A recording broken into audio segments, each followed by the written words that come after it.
So, Steve, 3 years ago, the pandemic came, and we were suspecting, like, where is the virus coming from?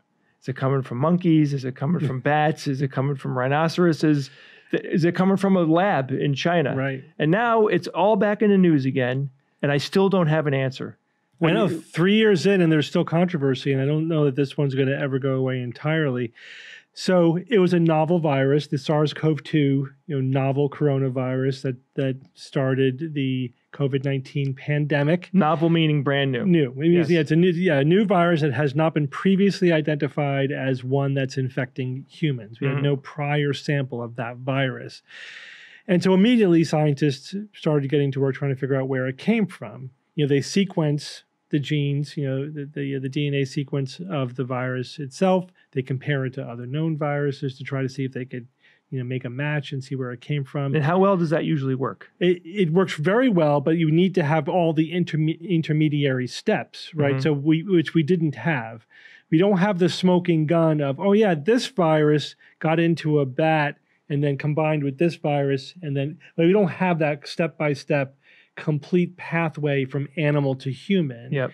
So what we could say is, we have parts of the puzzle pieces, and we could see probably how it got into the human population. But we do know where it originated from, though. Well, we know that it originated from Wuhan, China. That much is pretty much agreed upon scientifically.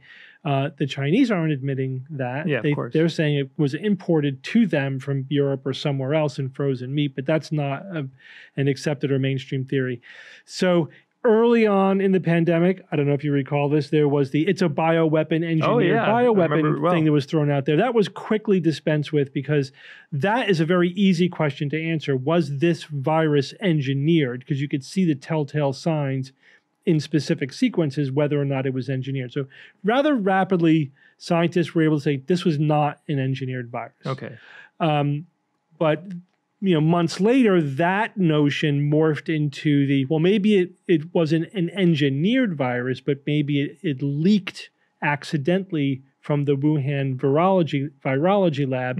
It is a natural virus, but they were studying it, and it accidentally infected an employee and got out into the wild. But is it a coincidence that there is a biolab in Wuhan where the virus came from? No, because the virology labs tend to be in parts of the world where there are viruses to study. Okay. And in this case, there's a lot of animals in the area, like the bat population, that has these kind of viruses going on there. So the labs follow the virus. It's like the CDC in America was built in Atlanta. Do you know why? Because of the zombie virus. Well, close.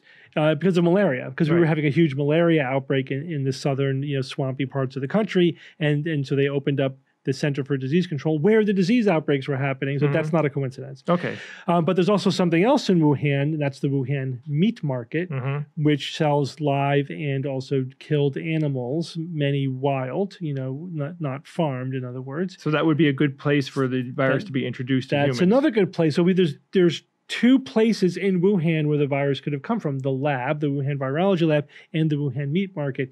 And so the debate has basically been, which is it? Which one of those two places did it come from?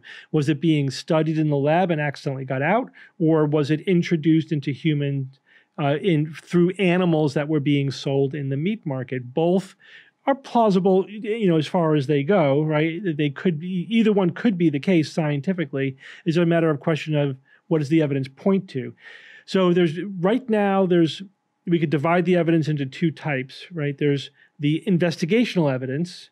In other words, the World Health Organization, the FBI, they send investigators in there to try to talk to people about what happened and try to figure out if there's any evidence of it, for example, leaking from the lab. And what they found was inconclusive, right? They said, well, we don't find any evidence, and no smoking gun of the lab leak, but the Chinese are not being fully forthcoming with transparency and information. And recently, the reason why this is in the news again, the director of the FBI and also the Defense Department, we are really suspicious that the Chinese had something to do with this. Because they're not being Because they're being squirrely. Because they're not being totally forthcoming and transparent with information. And why would they do that if they weren't hiding something? But remember, the Chinese don't like the idea that it came from China at all. Right. So that I think they would be that way regardless. And they kind of, insinuate that they have other evidence that they're not at liberty to make public. Really? But it doesn't, That's convenient. Yeah. well, it just means that we can't make any conclusion on that. Meanwhile, the virologists, the biologists, they're looking at a couple of different kinds of evidence. One is epidemiology, and that's a matter of just tracking back the infections.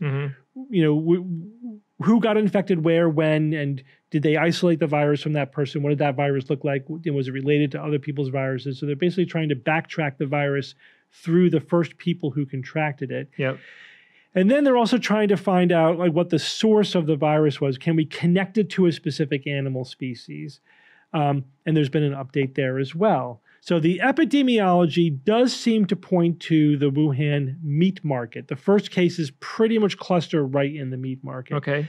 It doesn't mean that it didn't get out from the lab and go there for some reason, but that would be kind of an awful coincidence if it went from the lab to the meat market to the other place where you would think that the virus would Well, come someone from. that worked at the lab might have needed steak or fish that night. You don't know. Right. But it's not impossible, but it's like that would be an awful coincidence. Yeah.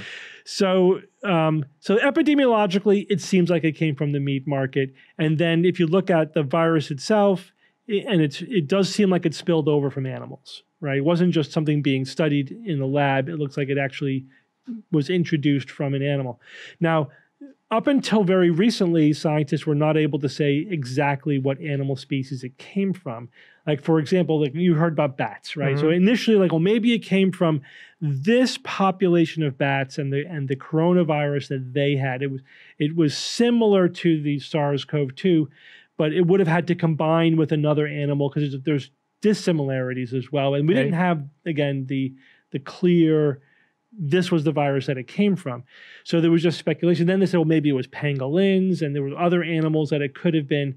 Well, recently, scientists said, you know what? We think it came from the raccoon dog, which is the species. It's not a raccoon. It's not a dog. It's a canid that just looks like a raccoon and a dog. So they said that's probably the zoonotic species that the virus came from. And that gets us really close to the smoking gun of, those animals were being sold in the Wuhan meat market. Live though, or and they would probably, even dead, they could still have the virus in them, but they were being sold live. And so the pieces of the puzzle are pretty much coming together, and they are pointing to Wuhan meat market, both the epidemiology, the virology, and now, looking at for the animal source, all are pointing to activity happening in the meat market. So from a scientific point of view, that is currently our best answer. It probably was a zoonotic spillover centered on the Wuhan meat market and not the lab leak, but the spies are still telling us that they don't buy it, and they think that there's something that's being hidden by the Chinese. So I think that's probably as close as we're going to get to an answer, and which means that the conspiracy is never going to fully go away. I mean, it would be nice if China would open the books and be totally transparent, and I would suspect, given the science, that would dispel the lab leak theory or support the animal spillover theory. But and when you think about it, it's only been 3 years. From a scientific point of view, that's not a lot of time. Yeah, definitely. So people eat raccoon dogs. I guess so. What the hell? I mean, and I saw pictures of them, and they really do look like a raccoon with long dog legs. Yeah, right. And people decided to eat those. I guess what takeaway here is don't eat weird animals. Yeah, it's the takeaway is close to that. So a lot of people eat what's called either bush meat or wild meat or whatever, and that's fine. That in and of itself is fine as long as we know that there isn't anything in those populations that can get into humans. So if you eat wild boar in the U.S., you can get trichinosis. If you eat certain other animals, you can get exposed to CJD, mad cow disease. Right. So there are infections that we get from animals. One way to avoid that is don't eat sick animals. Cook your meat really, really well. Really well. And just know what populations are vulnerable and don't hunt them. Right.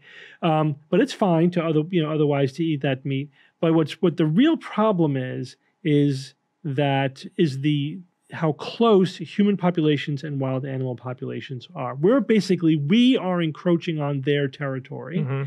and that's bringing us into closer and closer proximity to wild animal populations. And a lot of scientists are concerned that the rate of spillover of viruses and bacteria, of infections from animals to humans, is going to increase because of this. Oh boy. And it might even be made worse by global warming as animals are moving their ranges around to try to track the altering climate. So we might be heading for an increase in this. It may not be another 100 years before we get a major worldwide pandemic from an animal spillover zoonotic, Yep. so-called zoonotic virus. So this is a warning bell, Mhm. and that's the real takeaway lesson from that. Places like the Wuhan meat market are ground zero for exactly this. It's a lot of people in close contact with a lot of different animals that could be carrying, infectious agents that can spill over to people, and they don't have good hygiene necessarily. They're not regulated enough to prevent this sort of thing from happening. Was the perfect storm for creating the COVID-19. It really was. Yeah, and it took off fast, Yeah. Now, what about zombies? If Yeah. you're a zombie in a meat market, Yeah. right now, could you get an infection from a raccoon dog if you're a zombie? If you're already a zombie, well, what kind of zombie? Are you a fungal zombie? No, a slow shambling undead zombie. Yeah. Right. So are you a viral zombie already? Or no, you're just you're magically undead. Yeah. Just like Night of the Living Dead kind of I would think that zombie. if you're a spiritual-based zombie, that you really can't catch a virus. I would think you'd be safe. So we actually want. But you might not be able to get infected with the virus, but maybe you could be a carrier. That's right. Then you have zombies that are carrying zombie viruses. So don't interact with zombies. That's the other takeaway. I do recommend that you don't interact with zombies. Okay. Yes. Okay. Thanks.